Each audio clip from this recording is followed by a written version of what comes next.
Aha, tukyagenda mu maaso twabuulire ebibiina by'akadongo kamu byali bingi myaka gy'ekinaana n'ekyenda. Bw'oba wasubwa ebyasooka noonyaako.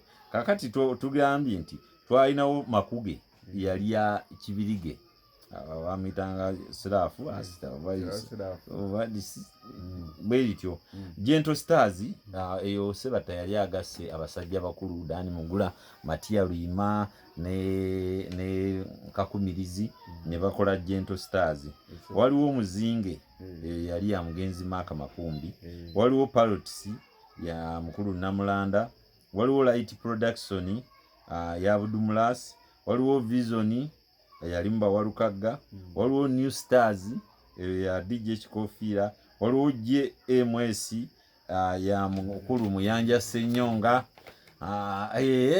Owange ebyange tibigwayo nkyaleetano ebibiina by'endongo bikyali. Waliwo Segwanga, waliwo Silver Performers ya Ziwambaza Mulindo, waliwo Nsamba ugijjukira, waliwo Sweet Melody, waliwo Balungi ya mukulu Sebuguzi, ne wabaawo ate n'ebirungi yo yali ya ndowooza Mugenzi Balongo, waliwo Serubwatuka Amiri Sengendo Tumunyoma oyo upcoming naye yalina ku kibiina, waliwo Luyiira,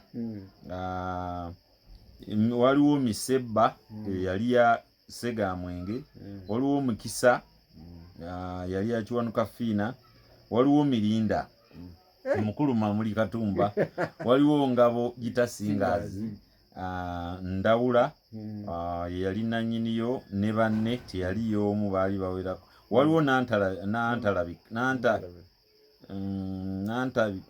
Nantalabika erinnya ndyerabiddemu wano ate nga nze naliwandiika, naye yali ya mukulu Frediga, ne wabaawo ne Dahomies yali y'Abakatongole. Kale nno ne bye twerabidde obuuli awo nga bingi, naye kadongo kamu atambulidde ddala n'ebibiina ebiwera abantu endongo bagikubye.